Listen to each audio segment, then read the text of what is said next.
can a country reach a state where we can say that democracy is on trial?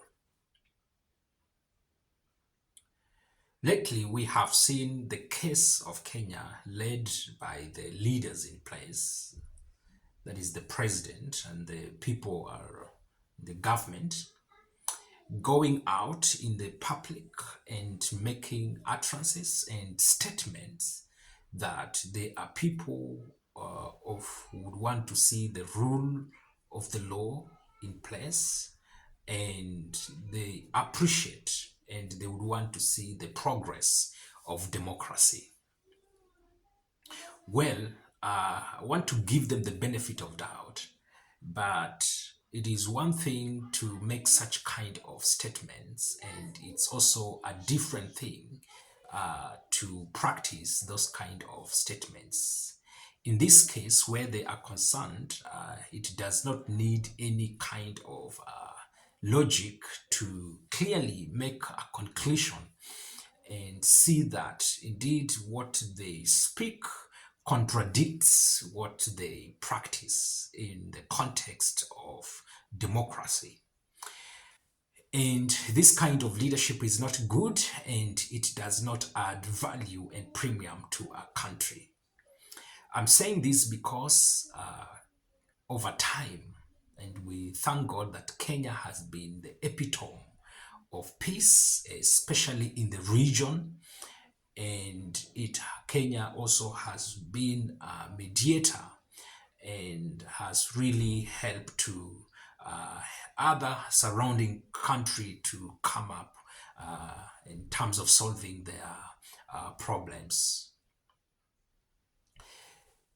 But then when we look at this leadership that is in place, for instance, we are seeing a trend that is worrying, that is not suggesting that democracy is appreciated and the constitution is appreciated to the latter. We have seen lately the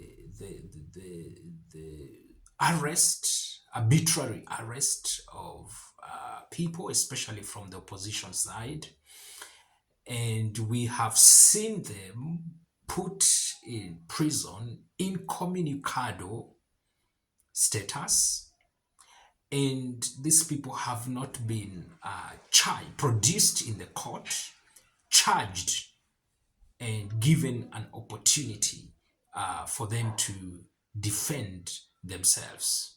These things have not happened, and this forms the basic, primary human rights that the Constitution of Kenya offers, notwithstanding the international constitution.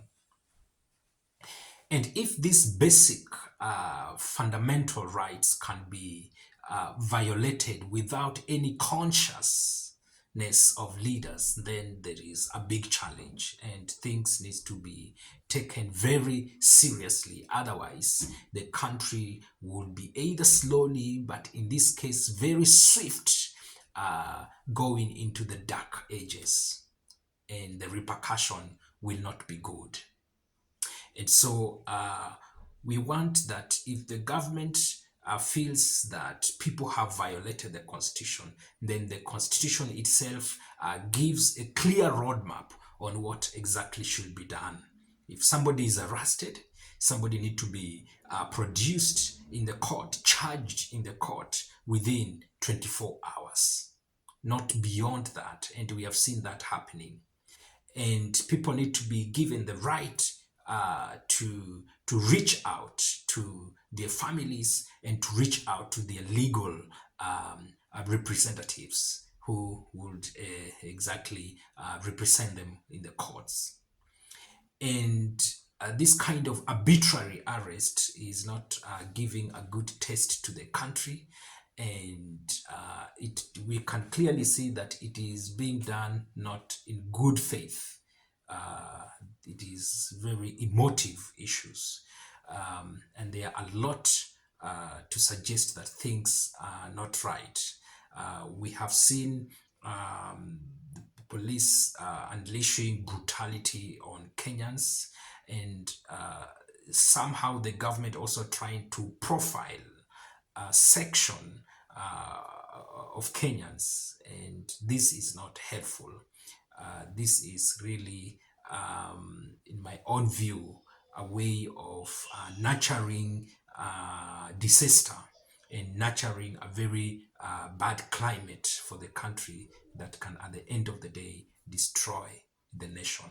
So we pray that these leaders would really speak and do exactly what they are saying.